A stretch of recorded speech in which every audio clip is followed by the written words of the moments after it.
So we're going to try today to make the real video. I'm going to explain to you what the point of philosophy is, what the point of this channel is.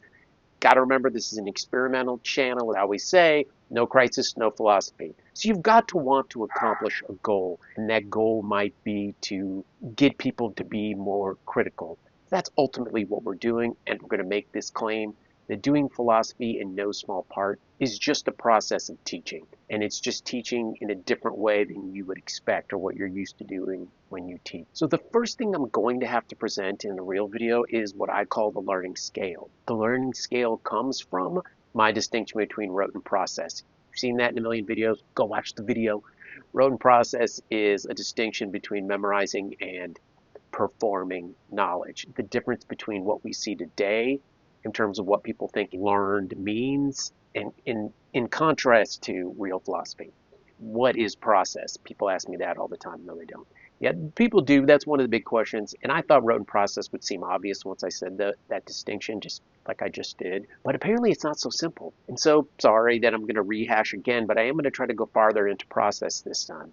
And so to do that, we do the learning scale, which is a scale that takes into account how we think in a process way as opposed to in a memorizing way. And you got to remember, I say this every time too, this is not the same process Whitehead is talking about. Nobody can understand Whitehead. The first step in the learning scale, it's a scale from 1 to 5, 1 being the least, if that's the way you want to put it. Number 1 is copying. What that means is, and this is what most people do, you copy information from other people. You basically see information and you copy its existence exactly. You don't give it any thought, you don't analyze it, you don't deep. So that gives propaganda an easy in. Propaganda can then spread more easily if you don't have that detection enabled, if you don't have that virus software built into your head.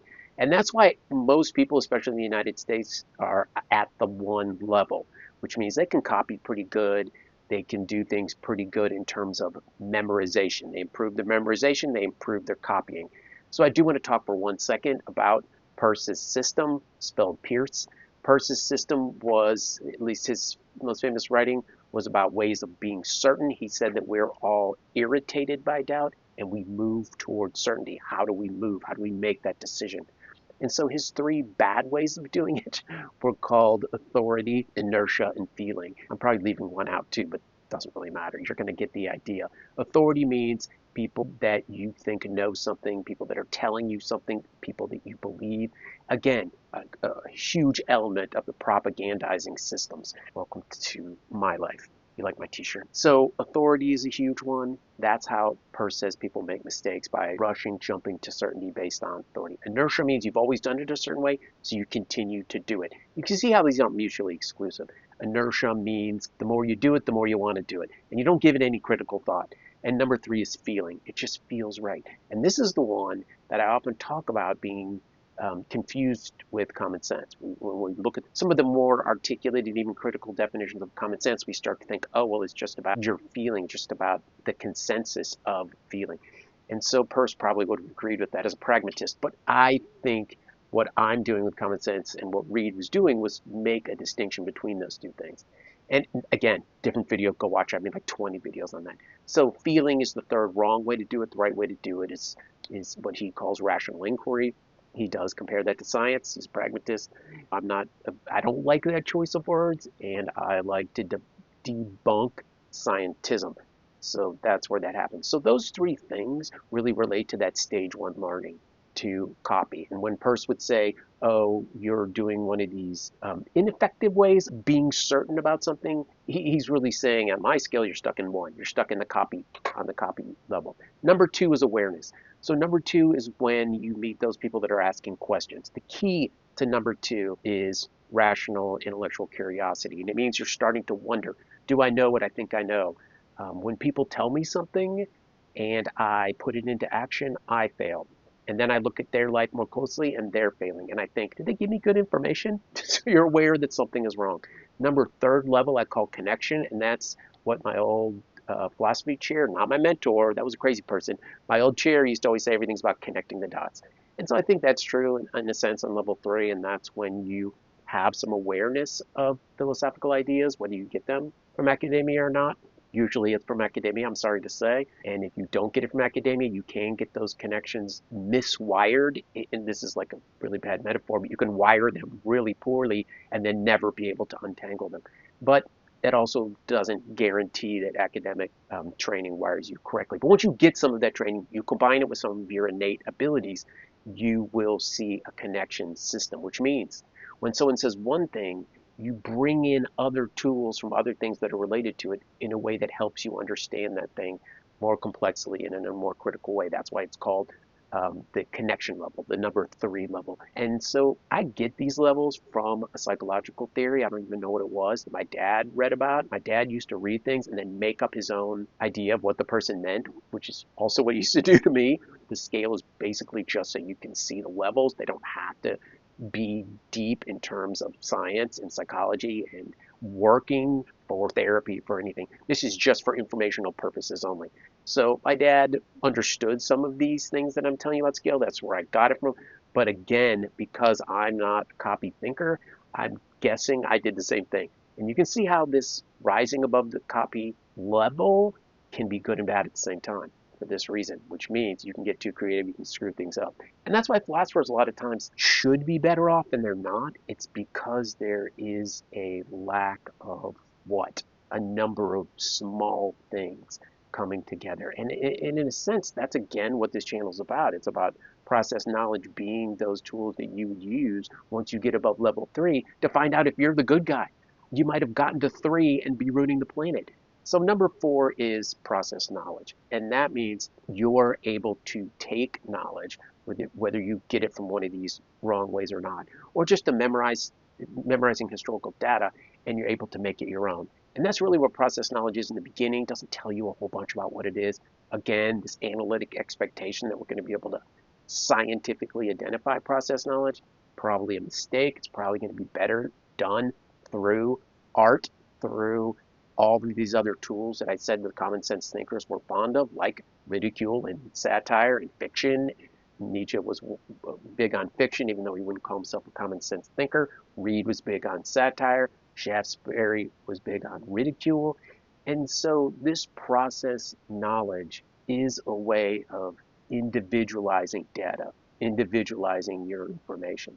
And from there, the real thinking begins. Really, the level 4 is the beginning.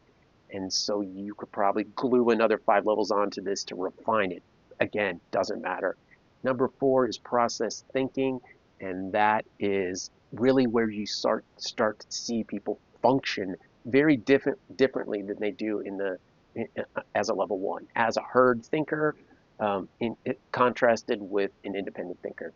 That's number 4. And number 5, again, would require a whole 400-page academic paper. It's called mastery. And so we've got copy, awareness, connectivity, process, and mastery. Level 5 is mastery.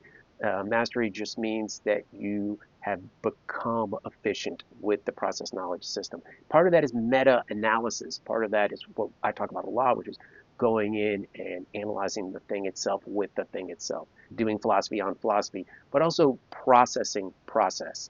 And so I hope that's not getting too whitehead about it, but you really are thinking about what you mean by process knowledge and then thinking about how you would think about it, how you would debunk whether you're getting yourself out of that Plato's cave of process knowledge. Let's see if I missed any of my dumb notes in this one.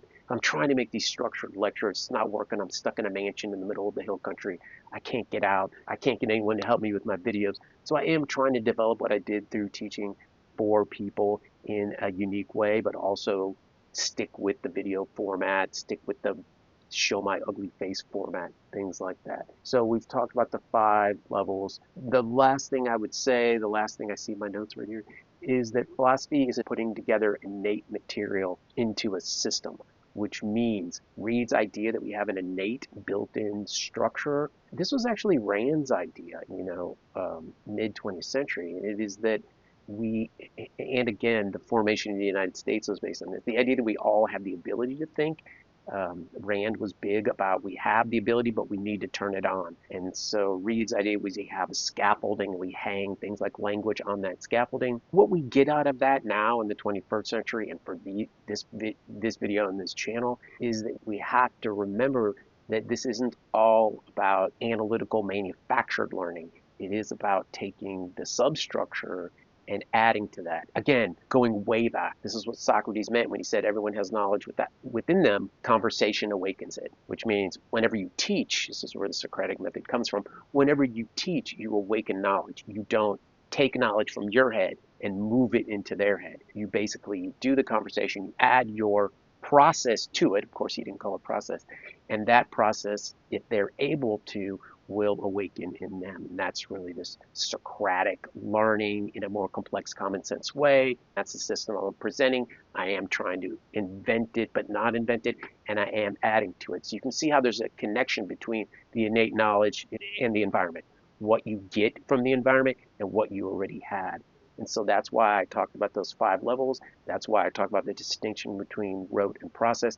And I hope that helps you guys understand where we're going with the real philosophy. And from there, I hope you can see how the message in this video was that philosophy really is teaching, which means if you benefit from philosophy, what you're getting. People are always like, what do I get from philosophy? It's talking about nothing. What you get are tools. You get the tools to do the learning about something else. So what that means is if you want to be a psychologist, you become a philosopher.